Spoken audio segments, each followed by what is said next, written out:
penopang kehidupan kami. Engkau Allah yang mengasihi kami. Terima kasih Tuhan. Kami percaya Engkau hadir di sini. Engkau tidak pernah meninggalkan dan membiarkan kami. Dalam situasi kondisi apapun tetap Engkau ada. Engkau tidak pernah berubah dulu, sekarang, sampai selama-lamanya.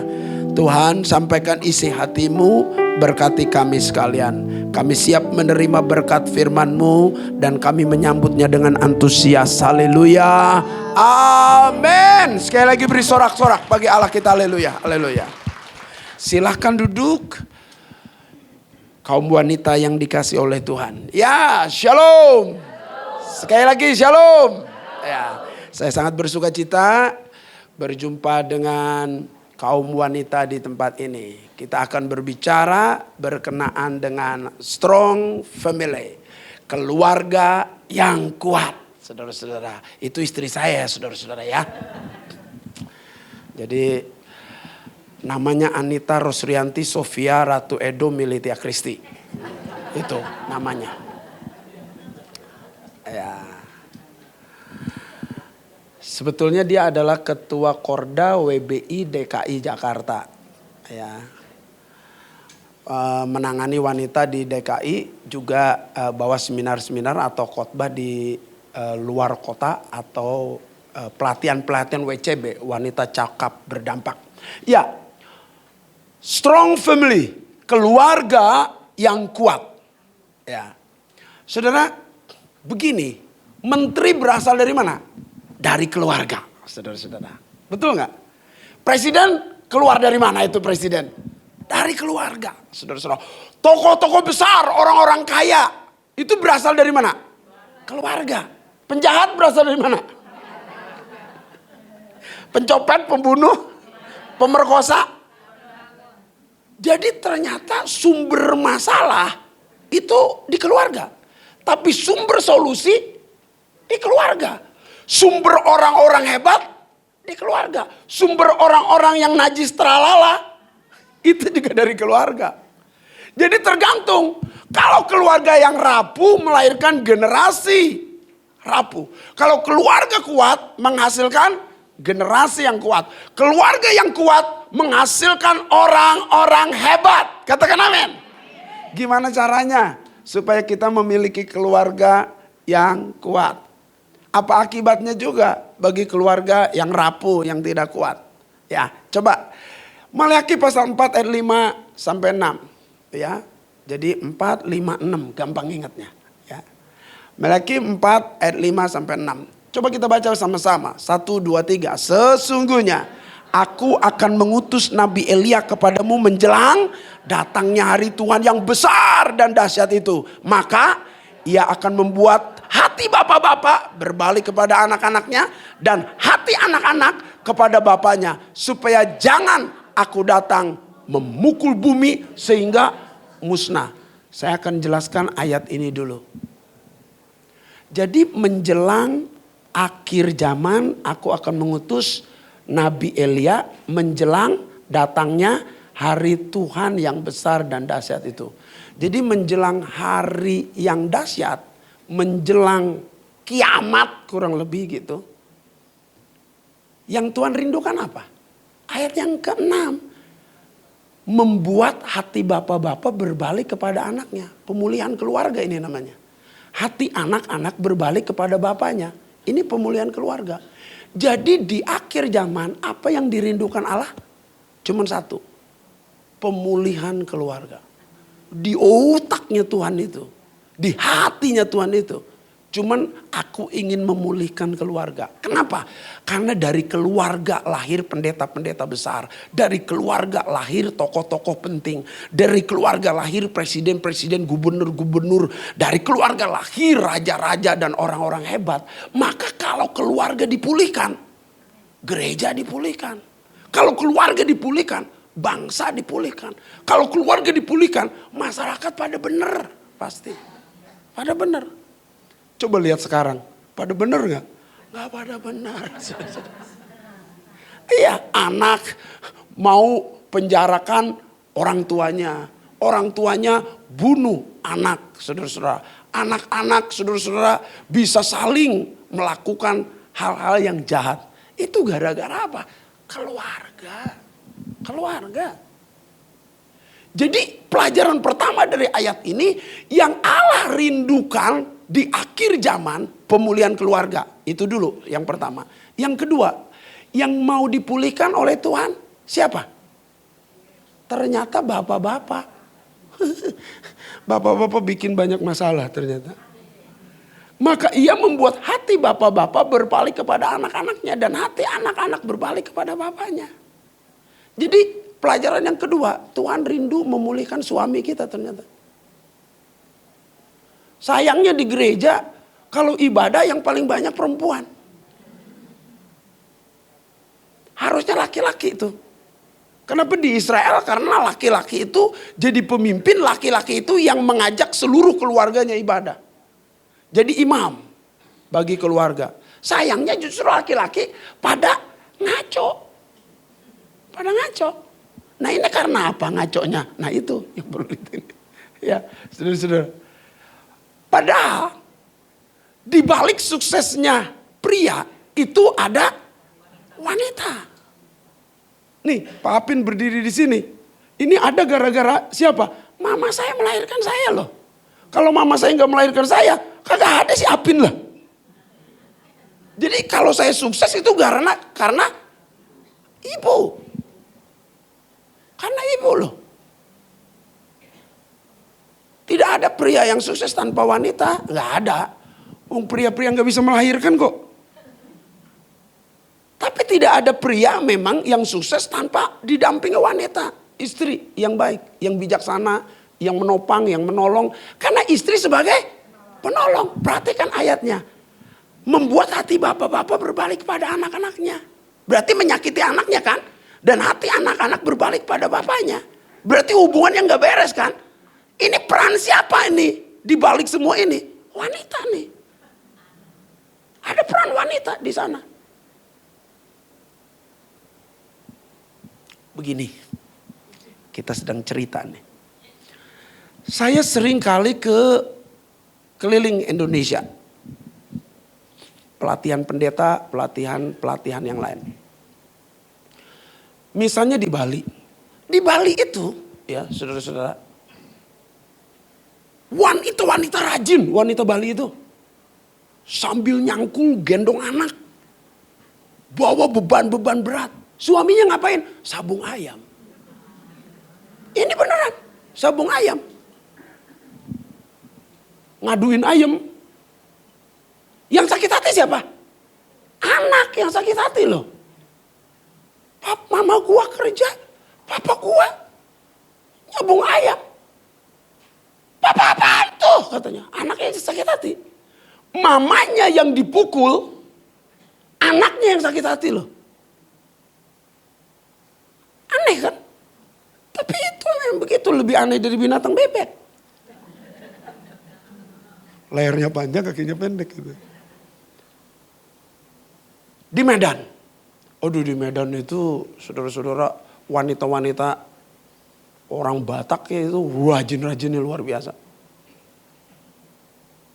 Itu pria-prianya ngapain? Di Lapo Tuak. Sambil nyanyi, saudara-saudara. Nyanyinya nyanyi Kristen lagi, tapi sambil mabok. Yang sakit hati siapa? Anak. Saya punya kawan sekarang untungnya jadi pendeta. Usia 6 tahun dia sering ngelihat mamanya dipukulin papanya. Nggak tahan saudara. Dia berkata, saya melarikan diri dari rumah. Kelas 6 SD udah mandiri cari uang sendiri. Kenapa? Saya tidak tahan di rumah. Karena papa saya sering pukul mama saya. Saya sakit hati. Mau balas papa tapi masih kecil nggak bisa. Jadi saya sakit daripada saya ngelihat mama saya tiap hari dipukulin papa. Saya kabur. Itu papa-papa yang tidak bertobat. Pendeta juga ada yang begitu. Mukulin istri.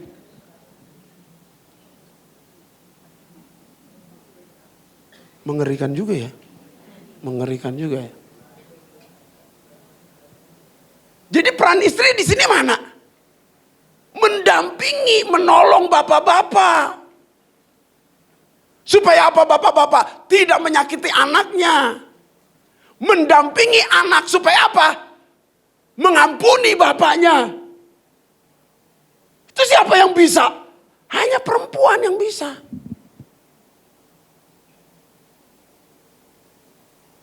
Sebelum aku datang memukul bumi hingga musnah. Jangan sampai Tuhan mukul bumi, mukul keluarga kita, sampai keluarga kita luluh lantak, musnah. Itu peran wanita. Sebagai apa? Penolong. Nolong suami supaya tidak emosian. Yang gampang mukul anak. Atau gampang mukul istrinya. Maka jadilah wanita-wanita hebat. Yang takut Tuhan. Wanita-wanita yang berdampak buat suaminya. Ada suami pulang dari kerjaan. Dia capek-capek, lapar, buka tutup nasi. Tidak ada nasi. Marahlah dia. Maki-maki mamanya. Anaknya denger sakit hati anaknya. Tapi penyebabnya siapa? Istrinya gak masak. Ngapain istrinya? Main HP. Nonton drama Korea. Lupa masak. Saudara-saudara. Akhirnya bapaknya marah. Saya cari uang. Tapi kalau istri yang baik, istri yang bijaksana. Itu enak sekali. Kata Alkitab. Istri itu seperti pohon anggur. Bukan pohon duri ya. Pohon anggur. Menghasilkan buah yang manis. Pohon anggur tanda sukacita. Jadi di rumah itu ada sukacita. Di rumah itu ada kebahagiaan. Suami jarang marah pasti. Tapi kalau istri ngomel melulu. Marah melulu. Suami yang tadinya di kantor tidak ada masalah. Di rumah puyeng kepala. Rambut pada berdiri. Balon lewat pecah. Dar. Untung yang hijau balonnya. Masih ada 4. Cuman hati jadi kacau. Itu peran wanita loh. Makanya wanita sangat penting. Harus kuat. Lebih kuat dari suami. Karena dia penolong. Ya, seperti itu. Suasana rumah tergantung wanita. Itu sebabnya saya milih istri saya yang suka senyum. Saya suka senyum karena saya juga punya istri yang suka senyum. Anak-anak saya tiap hari pasti tertawa, tersenyum. Bernyanyi pasti tidak ada satu hari tanpa nyanyian di rumah. Ya. Piano terbuka, gitar banyak di rumah, alat musik ada, drum ada di rumah. Kita suka nyanyi, saudara-saudara. Dan saya memang suka ngarang lagu, saudara-saudara. Anak saya juga ikut-ikutan jadi suka ngarang lagu, saudara-saudara. Ya. Jadi suka nyanyi. Gimana coba kalau istri gak senyum ya? Ketemu di dapur, muka perang. Kita suami stres loh. Kita ketemu di ruang tamu, ketemu istri kita juga di ruang tamu. Karena itu rumah kita kok. Isinya siapa? Ya salah satunya istri kita. Ketemu di ruang tamu, mukanya perang. Kita akhirnya pergi, mau ke kamar mandi, berpapasan lagi dengan dia. Mukanya perang. Kita mau ke teras, mau duduk sambil ngopi, ketemu dia lagi, mukanya perang. Kita stres, makanya cepat stroke dan mati. Tapi kalau istri yang senyum, yang ramah, membawa damai, tidak sering berantem, maka sampai Salomo berkata dalam kitab Amsal, lebih baik tinggal di soto rumah di pojokan ujung sana yang banyak tikusnya. Lebih baik daripada kumpul dengan atau ketemu dengan wanita yang cerewet gitu. Itu sampai Salomo bilang gitu, saudara-saudara. Kenapa? Karena dia ngalamin rupanya stres. Saudara-saudara. Maka di sini peran wanita. Supaya wanita membawa kesejukan pada hati bapak-bapak sehingga tidak mudah menyakiti anak-anak. Wanita membawa kesejukan pada hati anak-anak supaya hati anak-anak tidak cepat sakit hati sama orang tuanya. Itu penting peran wanita, saudara-saudara. Papin, next berikutnya. Papin, keluarga merupakan tempat di mana iman dan karakter dibentuk. Berapa jam? 24 jam dalam keluarga kita. Jadi keluarga harus menjadi markas, base camp atau sekolah iman. Keluarga. Perhatikan kalimat ini. Saudara jangan nuntut gereja mengubah anak saudara. Kenapa? Karena di gereja sekolah minggu anak kita dididik oleh guru sekolah minggu berapa jam? Cuman 2 jam. 24 jam dari Senin sampai Sabtu di rumah siapa? Di rumah emaknya sama bapaknya. Jadi siapa yang membentuk karakter, membentuk iman, membentuk generasi yang tangguh? Siapa yang harus membentuk? Papa mamanya orang tua. 24 jam. Jangan nuntut gereja. Nanti orang-orang tua, ini anak saya tambah nakal aja nih ke gereja GBI Tampak Siring nih. Kenapa? Itu kalau guru sekolah minggu yang berani. Bu, saya didik anak ibu cuma 2 jam bu. Anak ibu gak berubah lewat 2 jam itu. Nah ini anak ibu gak berubah. Dididik oleh ibu 24 jam selama 7 hari. Terus siapa yang gagal duluan? Ya bapak ya boleh yang gagal duluan. Gak bisa didik. Juga jangan serahkan kepada sekolah SD, SMP, SMA, SMU. Mereka sekolah itu dididik iman gak? Enggak lah, bukan titik utama iman. Dididik karakter enggak? Bukanlah. Mereka supaya pintar. Bahasa Inggris, bahasa Indonesia, matematika, IPS, IPA. Mereka hanya targetkan itu, kurikulum. Supaya apa? Supaya grade sekolahannya naik. Akreditasinya naik. Anak saudara mah bodoh amat. Bukan anak gua ini, katanya gitu. Jadi sedikit pelajaran agamanya. Dan itu pun secara umum diajarkan. Yang banyak di mana? 24 jam di rumah, di keluarga. Kalau keluarga kita atau anak-anak kita kurang bagus, siapa yang gagal? Ya orang tuanya yang gagal. Jangan salahkan RT, RW, lurah. Apa papin akibatnya? Kalau keluarga gagal, next berikutnya. Keluarga yang rapuh mengakibatkan masalah sosial, kekerasan fisik, seksual, kebrutalan remaja, pemerkosaan, kehamilan, pembunuhan, penyalahgunaan narkoba, prestasi yang buruk, gagal sekolah, pengangguran, kemiskinan. Ini keluarga yang rapuh.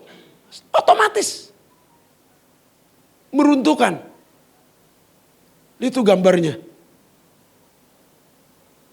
Itu ada anak 2 di samping kiri samping kanan. Itu ada ayahnya. Ibunya kok agak buram itu. Kenapa? Karena ibunya tidak menjadi penolong buat suaminya. Sehingga terjadi kekerasan keluarga, di kebrutalan, pembunuhan, kerapuhan keluarga. Kok begitu papin khotbahnya? Tadi katanya suami dulu yang harus dipulihkan. Ya khotbahnya di perempuan ini kan. Kalau khotbahnya di laki-laki saya bikin burem yang laki-laki itu. Maksudnya apa Pak Ben? Begini. Saya ini anak ke-9 dari 11 anak mama. Yang bertobat pertama kali cici saya anak ke-4 tapi diusir dari rumah. Bertobat yang kedua siapa? Saya anak ke-9. Tanggung jawab siapa keluarga ini supaya bagus? Tanggung jawab yang sudah sadar. Yang sudah bertobat. Yang sudah ngerti firman. Itu tanggung jawab. Jadi bukan berarti papin. Kalau bapaknya gak benar berarti kita hidup gak benar juga. Salah. Kalau kita sudah benar, bagaimana papa kita bertobat? Bagaimana mama kita bertobat? Mulailah dari orang yang sadar lebih dulu. Mulailah dari orang yang sudah bertobat lebih dulu. Mulailah dari orang yang sudah mengenal Kristus lebih dulu. Kalau saya nuntut, saya orang yang kedua yang bertobat di keluarga, nuntut papa saya. Papa saya masih dukun. Papa saya masih Buddhis. Papa saya guru kungfu, benci Kristen, belum bertobat. Lalu nuntut siapa? Nuntut papa saya memulihkan hidup saya. Nuntut papa saya memulihkan keluarganya. Nggak bisa. Sampai nonggeng kita. Kepala di bawah, kaki di atas nonggeng. Nggak bisa sudah. Mulailah dari diri sendiri. Jadi jangan nuntut papaku nggak bertobat, makanya aku hidup gila-gilaan nih.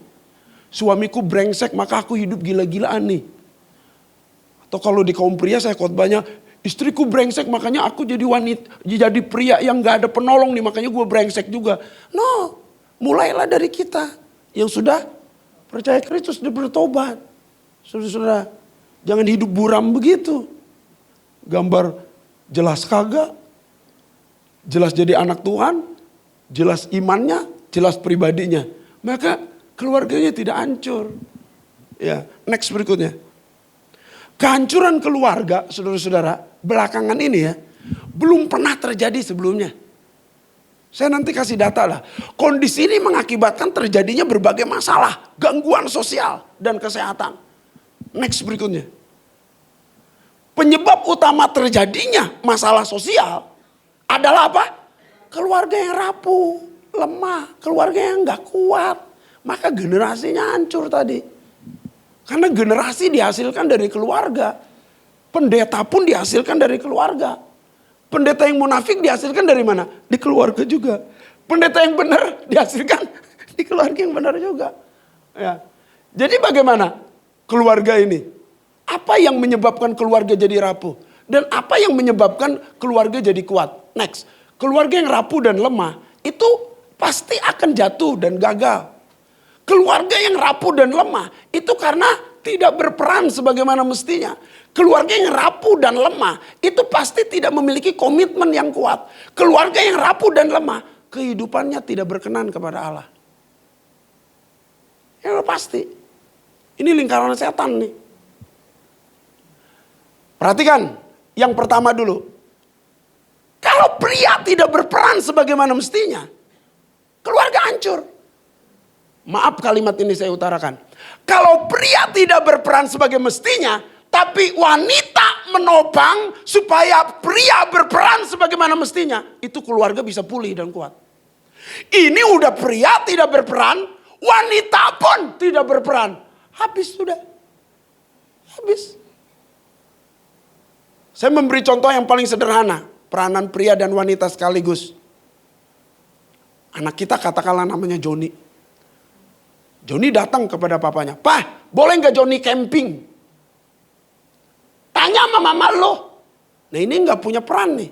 Pria yang tidak memiliki peran kepemimpinan, peran sebagai imam, peran sebagai kepala, peran pembuat keputusan. Malah suruh siapa? Mamanya yang ambil keputusan. Tanya sama mama lo. Tapi itu istri lu juga. Gitu kata anaknya. Ujung-ujung Joni datang. Mah. Papa bilang.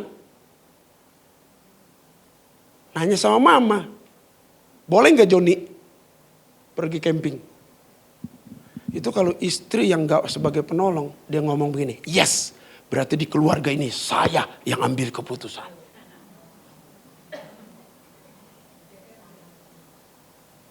Semua suami saya tunduk sama saya. Ini wanita yang salah justru. Harusnya dia berkata kepada anaknya, "Anakku, kasih tahu. Di keluarga ini, kepala keluarga itu papa kita. Di keluarga ini papa yang ambil keputusan. Besok ya keputusannya kamu boleh camping atau tidak. Supaya apa? Malamnya bisa berunding istri dengan suami. Tapi papahnya yang ambil keputusan. Bukan istrinya. Kenapa? Karena itulah menolong suami untuk bisa apa?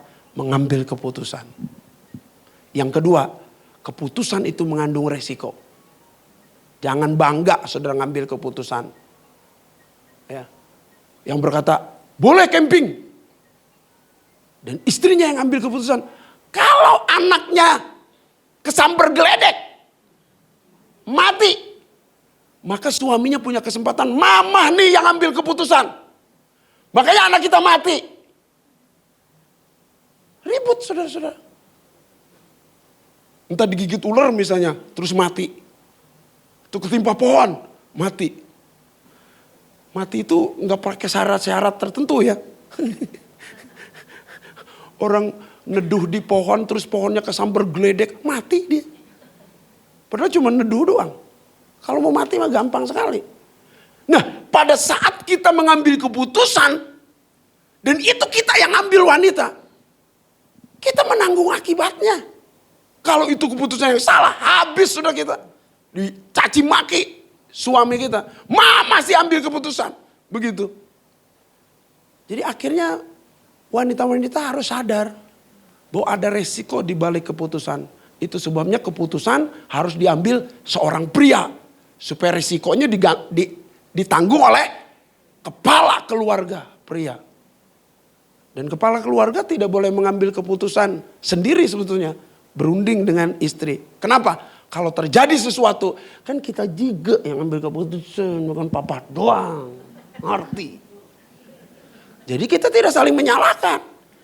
Ini kita ngasih uang sama keluarga kita, ngasih uang sama papa mama kita, diem-diem, gak ngambil keputusan bersama.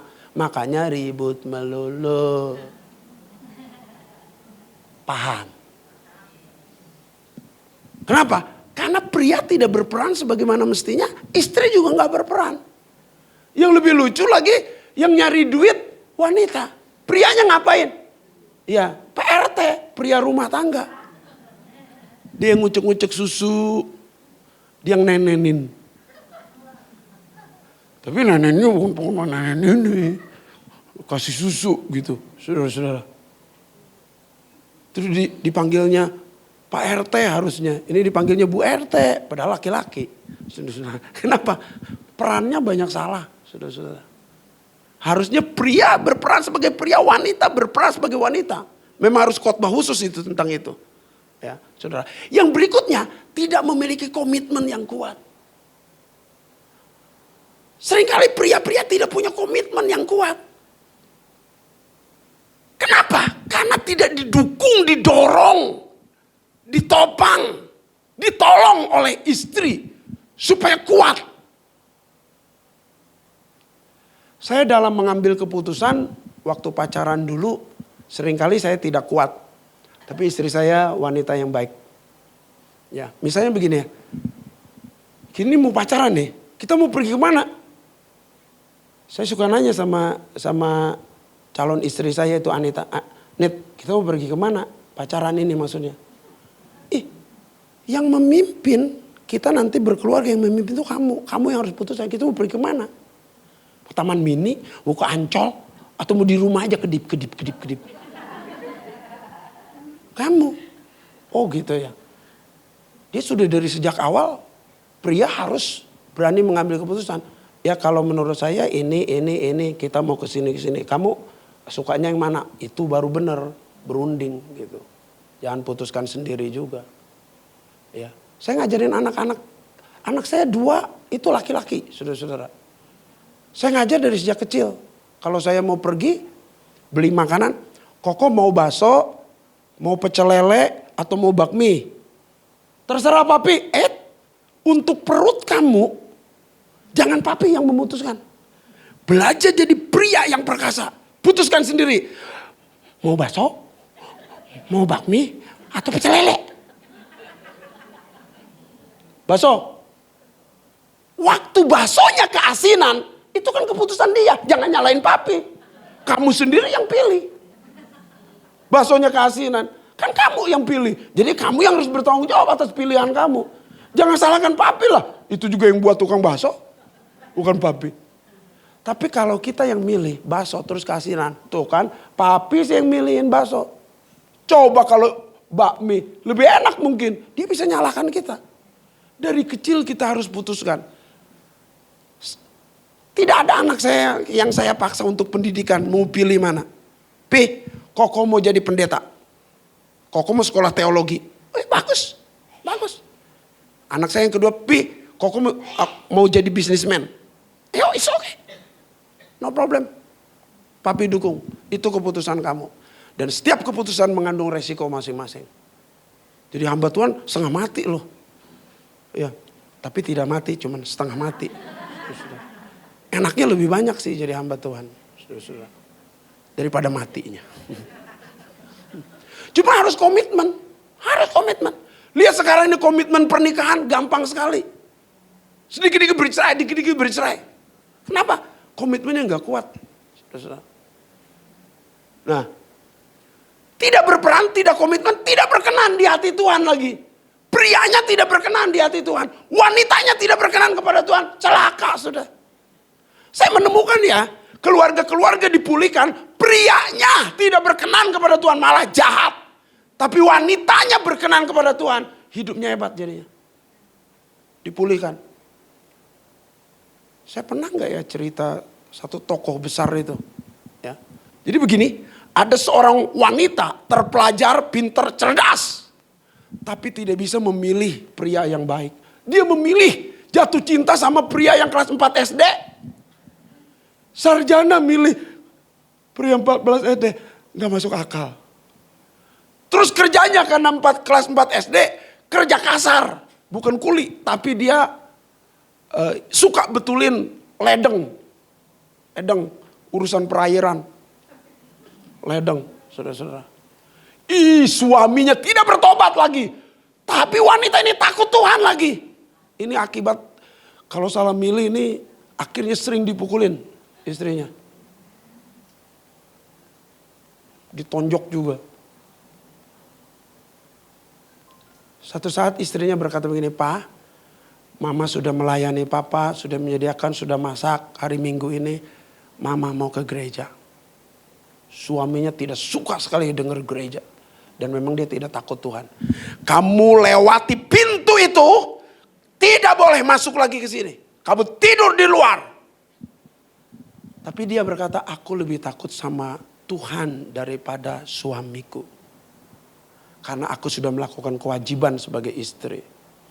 Menolong kamu. Aku pergi ya. Gak marah loh saudara. Baik sekali istrinya. Dia pergi. Dia ibadah. Pulang ibadah. Kan ibadah malam saudara-saudara. Dia ketuk pintu. Saya sudah beritahu kamu. Tadi kalau kamu keluar lewat pintu itu. Kamu tidak boleh masuk. Kamu tidur di luar. Saudara, gak ada suara lagi. Karena perempuan ini tahu. Kalau suaminya sudah bicara gak bisa diubah. Paginya suaminya bangun. Dia berpikir pasti istriku nginap di rumah tetangga. Tapi pas buka pintu susah. Ternyata apa? Istrinya tidur di depan pintu.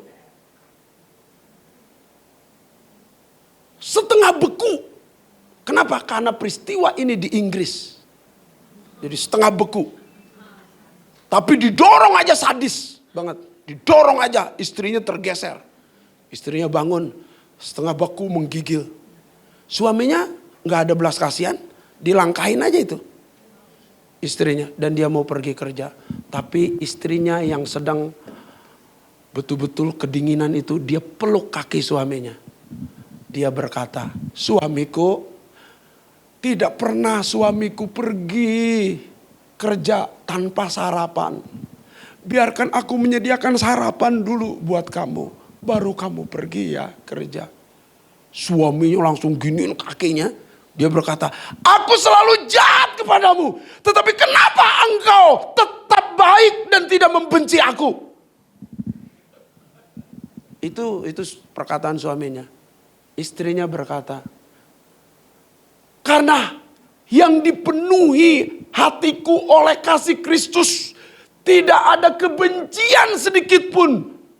Karena Kristus memenuhi dari kepalaku sampai kakiku. Aku tidak bisa membenci kamu. Suaminya berlutut. Memeluk istrinya berkata, aku ingin punya kasih seperti kamu itu. Aku ingin punya kasih sepertimu itu. Dia nangis seperti anak kecil. Lalu istrinya meletakkan tangan. Kata suaminya, didoakan untuk menerima Yesus Kristus sebagai Tuhan dan Juru Selamat. Itulah pertama kali suaminya bertobat. Akhirnya suaminya bertobat radikal. Dia tidak pernah akan baca koran atau baca buku atau baca tulisan lain kecuali Alkitab. Maka dia dijuluki manusia satu buku. Jadi hanya Alkitab saja yang dia bawa kemana-mana. Dia bisa lupa kunci mobil atau kunci rumah, tapi dia tidak pernah lupa Alkitab yang dia bawa. Dia selalu baca Alkitab.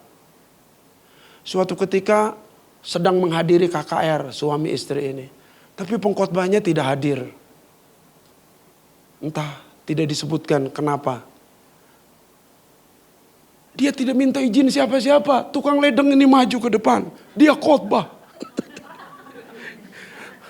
Dia berkata, saya digerakkan Roh Kudus untuk menyampaikan firman Allah. Karena banyak sekali firman yang dia baca tiap hari di kepalanya. Dia sampaikan. Orang gemetar ngedenger dia. Disuruh maju ke depan. Orang banyak bertobat. Maju ke depan saudara-saudara. Banyak mengalami mujizat. Istrinya teriak-teriak berkata, itu Yesus, itu bukan suamiku, itu Yesus, itu Yesus, itu Yesus. Karena yang dia lihat bukan suaminya, Yesus yang dia lihat. Sejak saat itu, dia tidak bekerja jadi tukang leder. Dia hanya KKR menjangkau jiwa-jiwa. Banyak jutaan orang disembuhkan. Dia membangkitkan 14 orang mati. Namanya Smith Wigglesworth. Tukang ledang. Itu diakibatkan oleh siapa? Istrinya. Suaminya jahat, istrinya tetap baik. Suaminya mukul, istrinya tetap mengasihi. Hebat. Ada nggak istri-istri yang begitu di sini?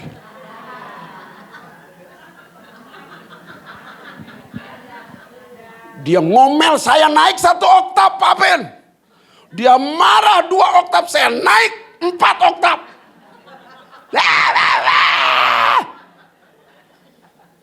Gendang telinganya pecah, ting gitu. Sudah. Seringkali kehidupan keluarga kita tidak berkenan. Maka saudara-saudara akan menjunjung kejatuhan dan kegagalan. Sudah pasti. Dan keluarga yang gagal ya. Keluarga yang gagal, keluarga yang jatuh. Sama menghasilkan generasi yang begini lagi. Balik lagi, gagal lagi. Menghasilkan generasi ini. Balik lagi ini. Balik lagi. Begitu. Keturunannya juga akan begitu. Kan memang sama begitu ya. Lihat, kalau papa mengajar anak model begitu, anak akan mengajar model yang sama. Contohnya begini. Nak, kamu banyak belajar ya nak. Bukan banyak baca Alkitab atau takut akan Tuhan. Ditekankannya beda. Kamu banyak belajar ya nak. Untuk apa Pi belajar? Supaya pintar. Bukan supaya takut Tuhan, supaya rendah hati, supaya mengasihi Tuhan, supaya ibadahnya tekun. Bukan, supaya pintar. Anaknya berkata, kalau pintar ngapain Pi? Bisa cari duit banyak. Lihat tekanannya. Cari duit banyak, bukan cari Tuhan loh. Cari duit yang banyak. Kalau uang udah banyak gimana Pi? Kawin. Kalau udah kawin gimana Pi? Ya beranak cucu, penuhi bumi. Setelah punya anak, ajar supaya pintar.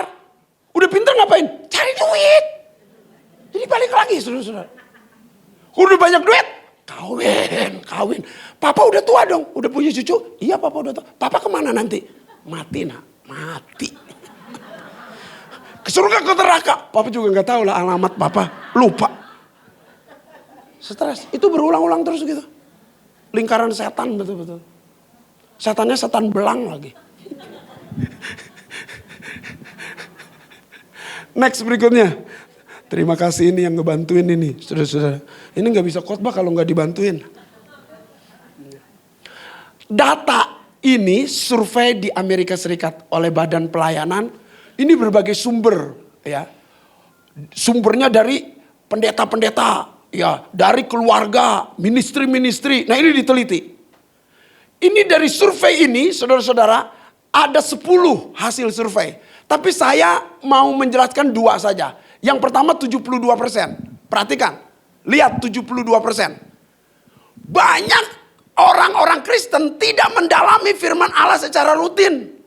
Ya, selain hanya mempersiapkan khotbah, pendeta-pendeta pun begitu. Kalau disuruh pelayanan baru baca Alkitab. Kalau tidak, nggak baca Alkitab. Itu pendeta, apalagi jemaat. Tidak mendalami firman. Siapa dari antara kita kalau ke gereja mah rajin? Kenapa? Ketemu teman. Tapi kalau baca Alkitab, udah miring ke kiri, miring ke kanan, ke depan. Benjol. Lo kenapa benjol? Baca Alkitab. Baca Alkitab sampai benjol, saudara. Keren sekali. Tapi Scriven itu orang Jerman ya, ahli bahasa Yunani. Ya, ditanya oleh temannya, Scriven, kenapa matamu merah begitu? Sudah 3 hari 3 malam saya baca Alkitab dan meneliti Alkitab. Sehingga aku tidak tidur. Wah, pantas dipakai Tuhan Scriven. Baca Alkitab 3 hari 3 malam gak tidur. Saudara-saudara, kita tidur melulu. Dan benjol gara-gara ngantuk tadi baca Alkitab.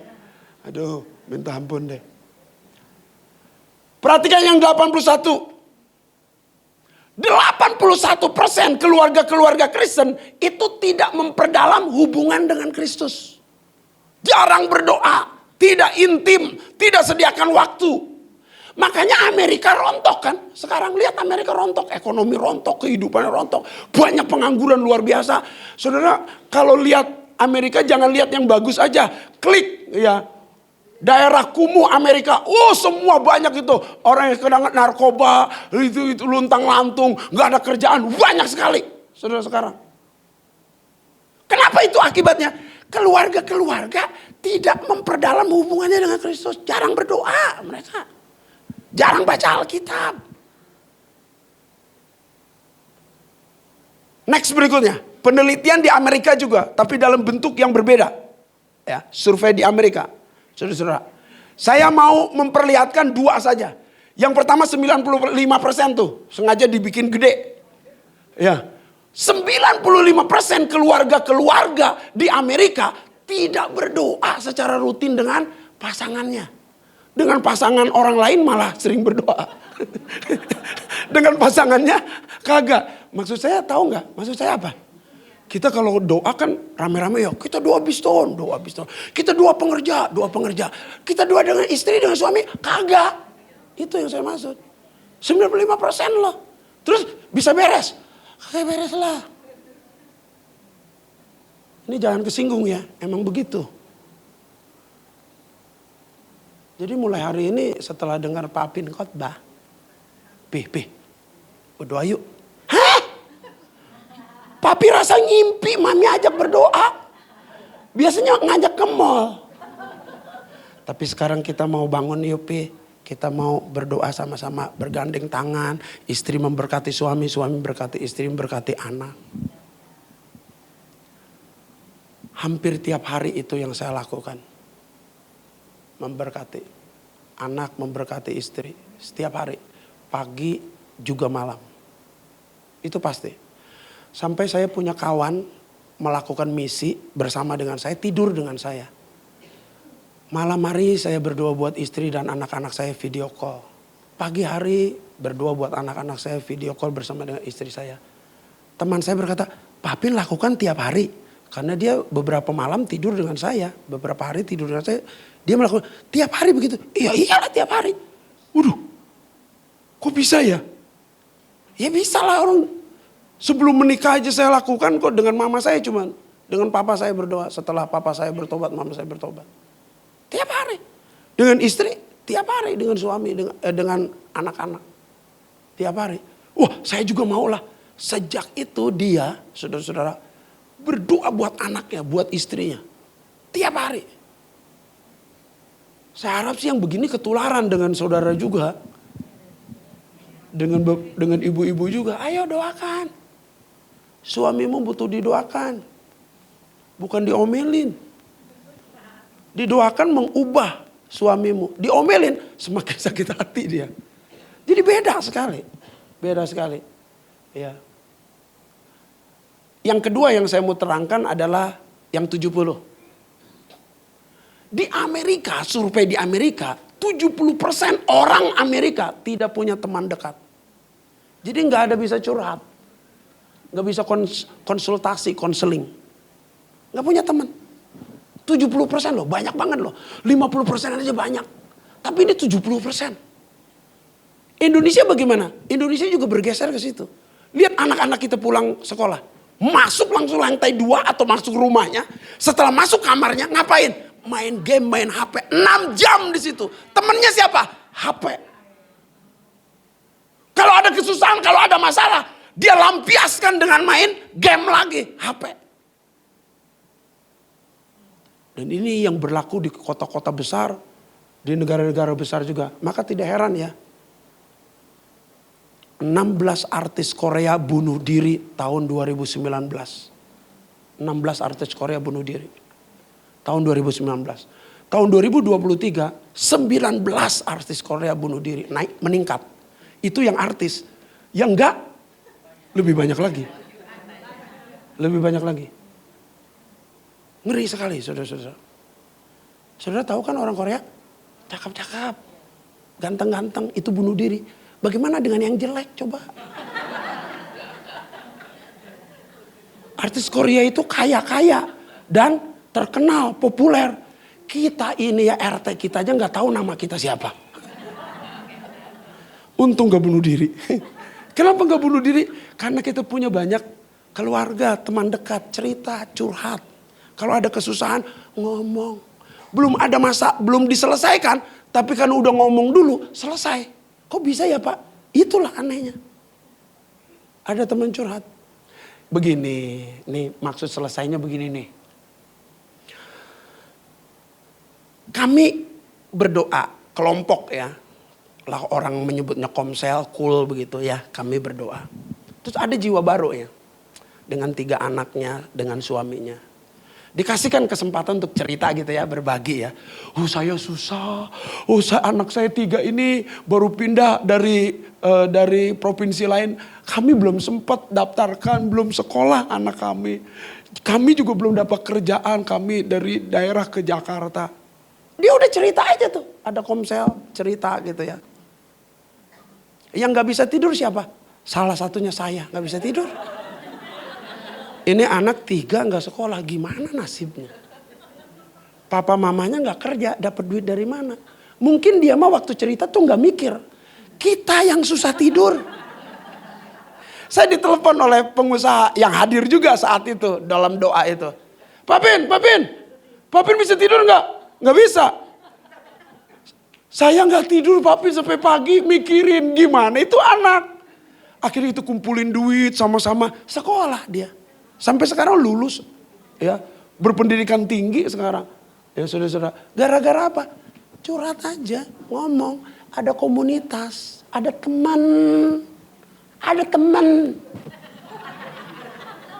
Sebab kalau kita curhat yang mikirin bukan kita doang ternyata. Banyak orang yang mikirin.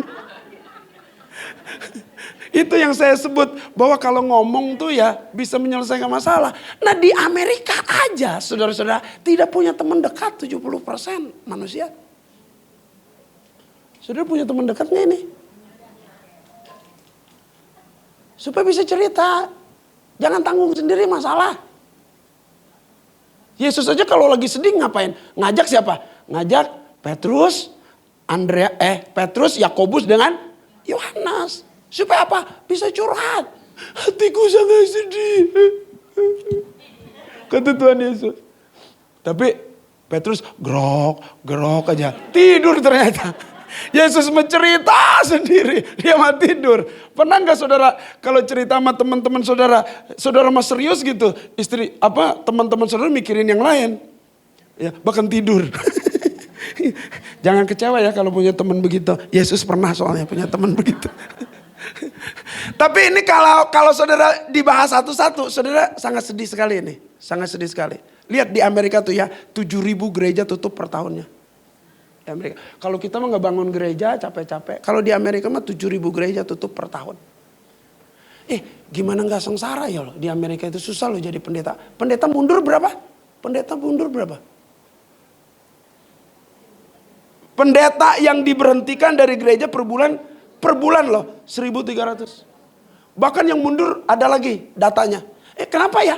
Di Amerika banyak mundur. Begini saudara-saudara. Ini saya mau jadi pendeta bener nih. Datanglah 2 wanita. Om berkati kami. Hah? Berkati kami? Pria dengan pria. Wanita dengan wanita. Kalau kita tidak mau, penjara loh dihukum. Daripada gua pusing, mending gua gak mau jadi pendeta lah. Mundur aja.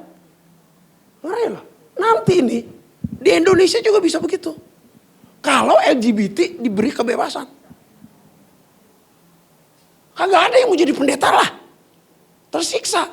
Mau ngeberkati salah, enggak memberkati, melanggar pemerintah. Kiamat kita. Ngeri loh. Next, Papin itu di Amerika ya, gimana di Indonesia? Lihat, klik aja nggak apa-apa. Sedih kita lihatnya ini. Coba yang pertama dulu. Badan Kependudukan Keluarga Berencana, BPKKBN di Indonesia, mengatakan peringkat tertinggi, Indonesia itu peringkat tertinggi perceraian di Asia. Meningkat 450% loh. Meningkat 125% aja. Gaji saudara meningkat berapa sih? 5%, kebanyakan sampai 10%. Itu udah gede banget loh. Ini 450% perceraian meningkat di Indonesia.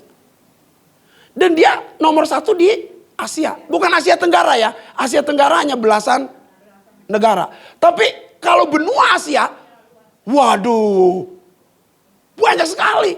Lebih dari 50 negara. Indonesia nomor 1 loh. Wih, keren banget ya. Kalau main bola aja kalah mulu. Tapi kalau perceraian, nomor 1. Tahun 2010, itu 1 dari 10 pernikahan bercerai. Tapi tahun 2023 yang lalu, saudara, 1 dari 5 perceraian. Bercerai. 5 dari pernikahan bercerai. Lihat, tahun 2010, 161 ribu lebih kasus perceraian. 161 ribu lebih. Ya. Tahun 2023 berapa? 463 ribu lebih kasus perceraian. Ningkatnya lihat luar biasa. Itu kan hampir setengah juta kan? Setengah juta. Itu yang lapor. Yang gak lapor? Berarti keluarga di Indonesia jutaan loh. Yang bercerai itu. Kekerasan rumah tangga 2010 cuman 1.600-an kasus. Tapi 2023 berapa? Itu pun yang lapor. Sama polisi kekerasan rumah tangga nih. Berapa lama yang di Sidoarjo itu nggak lapor sekalipun dipukulin sama suaminya karena suaminya hamba Tuhan? Berapa lama? Lama sekali. Tapi orang Kristen nggak akan lapor. Ini yang lapor aja 22.900, berarti 23.000 lah, begitu kan? Tahun 2023, benar-benar nih. Nih, yang 2008 tuh. Kasus penggunaan narkoba 3,3 juta loh. Ini juta loh urusannya loh. Lihat 2023 4,8 juta loh. Saudara yang gak pernah melayani orang yang kena narkoba mungkin gak terlalu khawatir ya. Saya nih 7 tahun melayani orang yang panti rehabilitasi narkoba. Saya membina mereka yang kena narkoba di panti rehabilitasi. Bukan mereka yang bertobat, saya yang bertobat. Saudara-saudara. Saya nyerah, saya udah. Saya ngajar, dia memikir apa, dia mikir apa. Saya ngajak itu, mereka punya dunia sendiri. Nggak mikirin masa depan. Sakau. Bubusa. Itu berapa? 4,8 yang begitu. Coba negara nanggungnya. Nanggung biayanya berapa itu negara? Waduh, banyak sekali. Makanya ada seorang mahasiswa berkata sama saya, Papin, gimana kita bantu negara ya? Caranya lo hidup bener aja udah bantu negara sebetulnya. Kamu nanti berkeluarga, anak-anakmu dididik dalam kebenaran, itu bantu negara.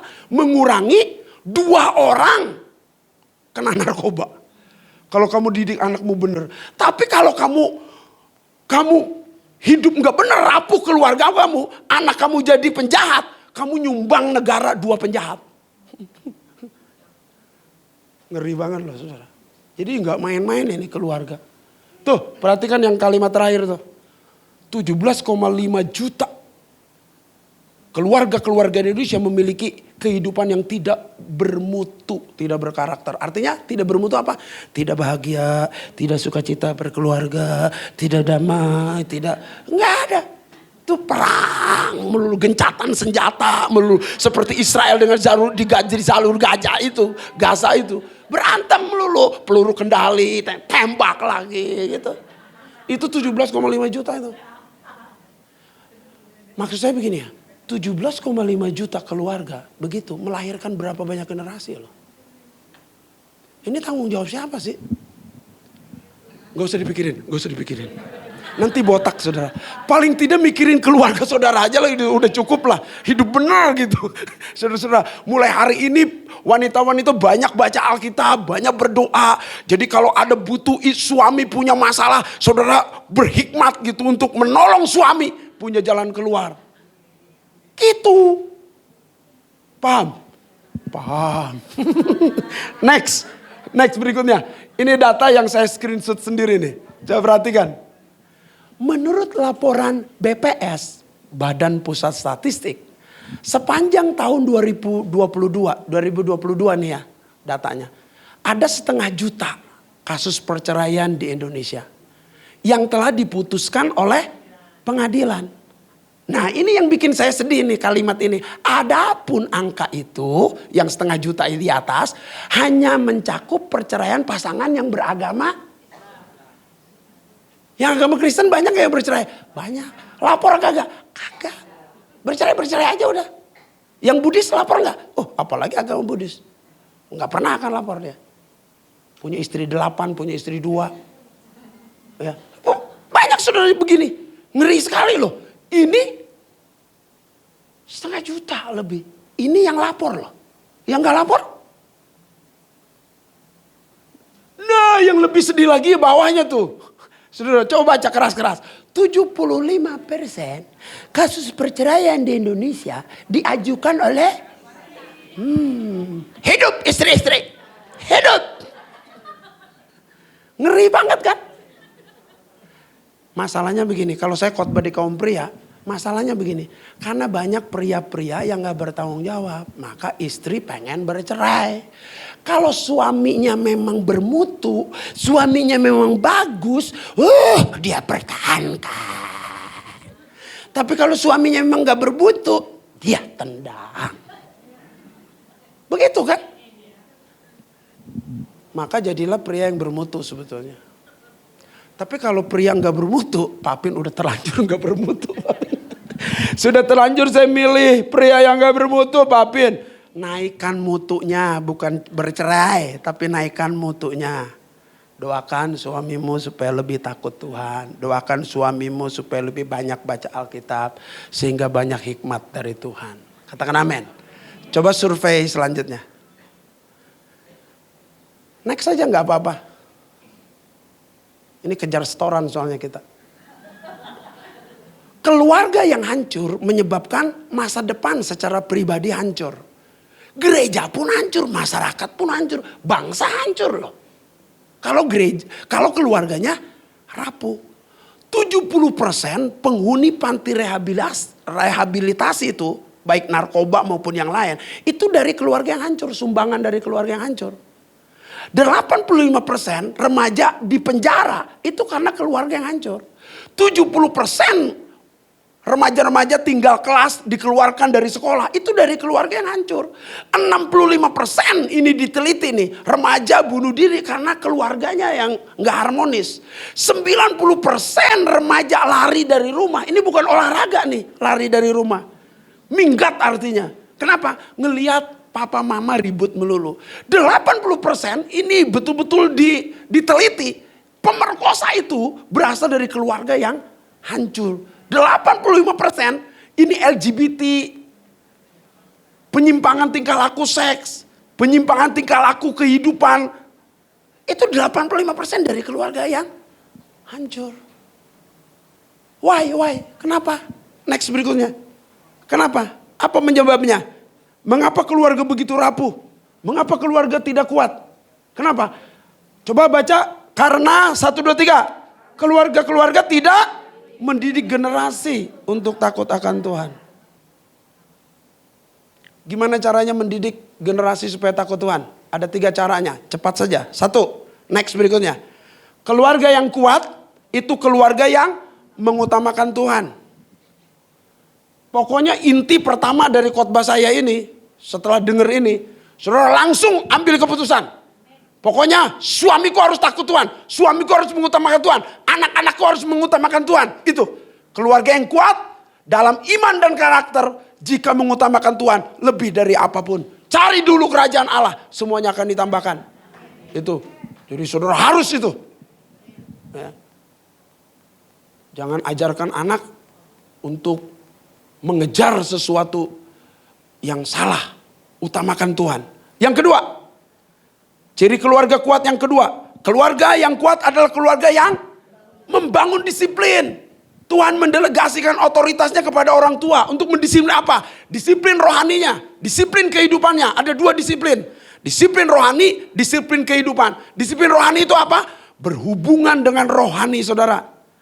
Disiplin, datang ke gerejanya disiplin. Ya, jangan terlambat melulu. Disiplin baca Alkitabnya.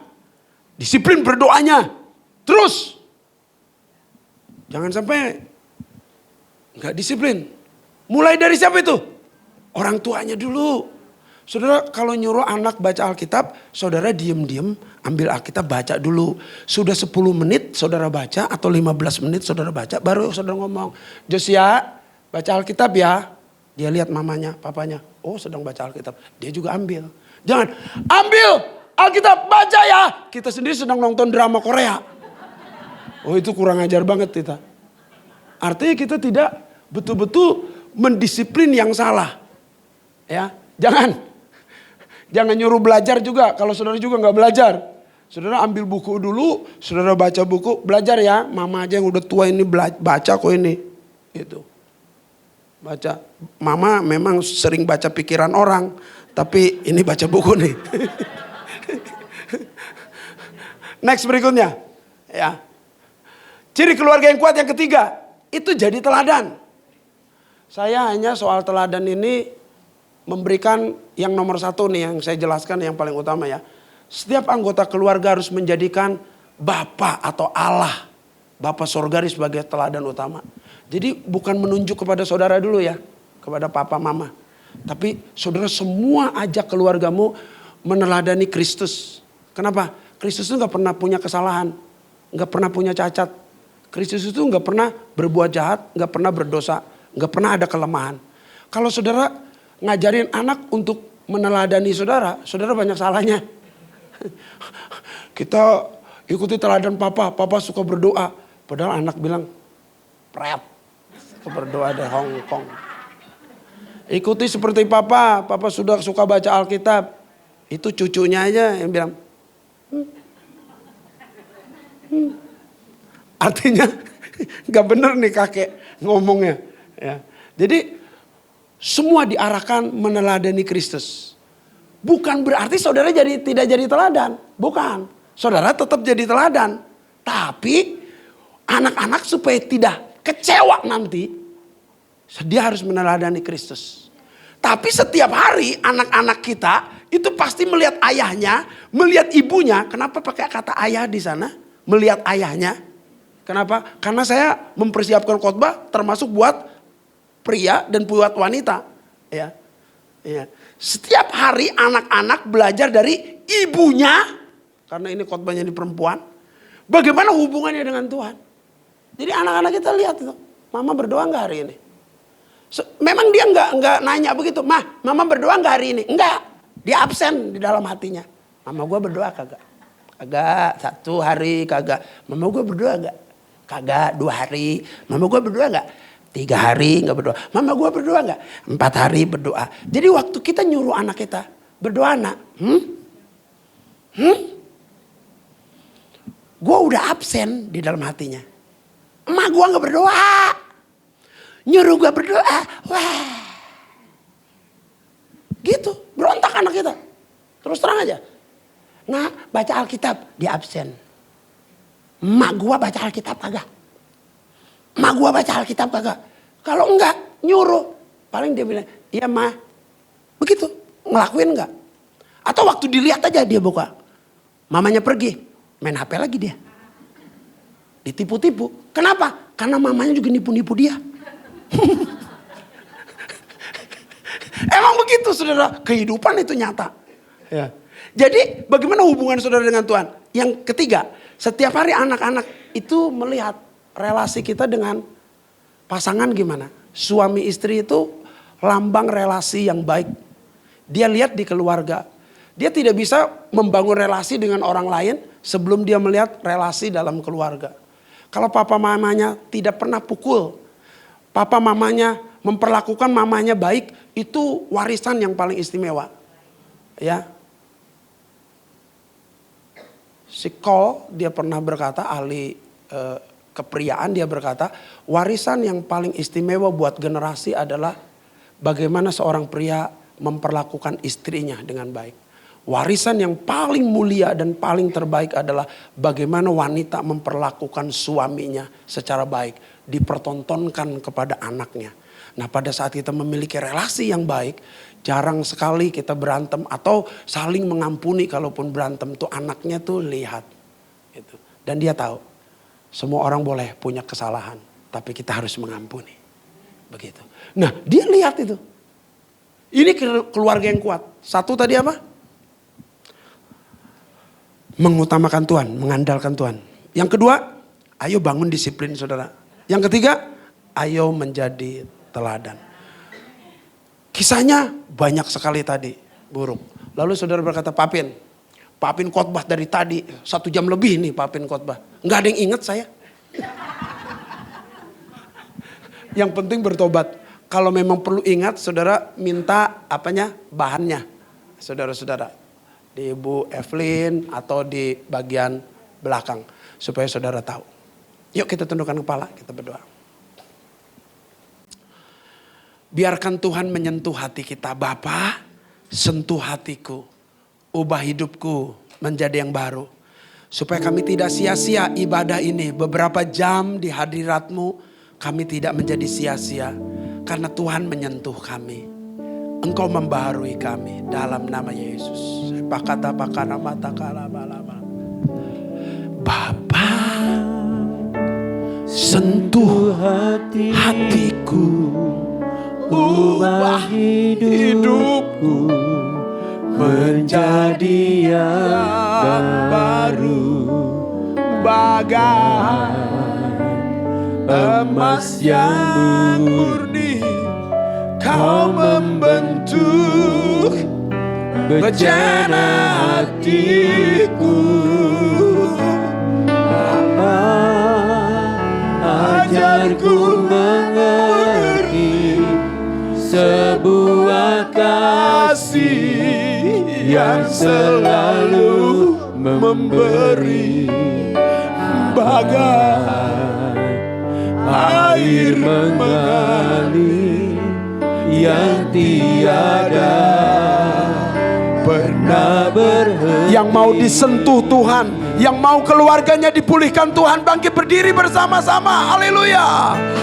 Bapa, sentuh hatiku, ubah hidupku menjadi yang baru, bagai emas yang murni. Kau membentuk bejana hatiku.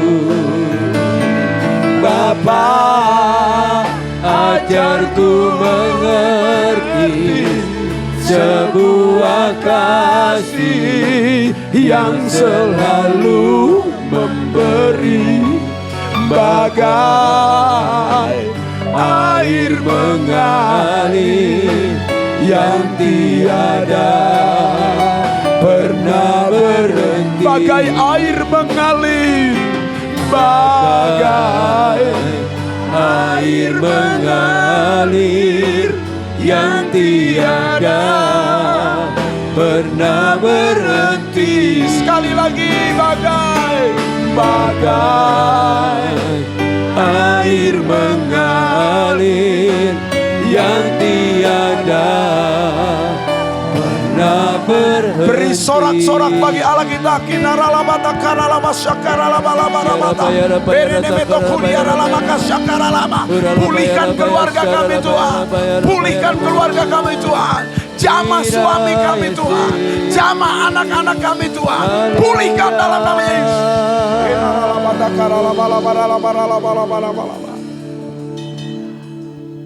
Bapa, kami tahu hamba-Mu terbatas menyampaikan firman Tuhan. Tetapi beri pengertian pada kami secara pribadi lepas pribadi. Kami mau bertobat Tuhan. Karena dari keluarga kami lahir orang-orang hebat, orang-orang besar, tokoh-tokoh penting. Dari keturunan kami Tuhan, lahir orang-orang yang luar biasa. Bahkan hamba-hamba Tuhan yang luar biasa. Berkati kami Tuhan untuk mendidik anak dengan baik. Berkati kami mendampingi suami dengan baik. Kuasa Roh Kudus turun atas kami, pengurapan Allah turun atas kami. Sehingga kami menjadi penolong buat suami kami. Kami menjadi penolong buat anak-anak kami juga. Supaya mereka dapat mengatasi kehidupan. Urapan Allah turun atas kami. Dan kami menerimanya di dalam nama Yesus. Mari yang percaya bersama-sama katakan amin. Tepuk tangan buat Tuhan Yesus. Katakan amin jika engkau mempercayainya. Tuhan memberkati engkau dan melindungi engkau. Amin. Tuhan menyinari engkau dengan wajahnya dan memberi engkau kasih karunia. Amin. Tuhan menghadapkan wajahnya kepadamu dan memberi engkau damai sejahtera. Amin. Terimalah segala berkat dari Allah Bapa, cinta kasih sayang dari Tuhan Yesus Kristus, persekutuan kekuatan kuasa Roh Kudus yang akan memimpin, menopang, menolong keluargamu menjadi keluarga yang kuat. Haleluya. Amin.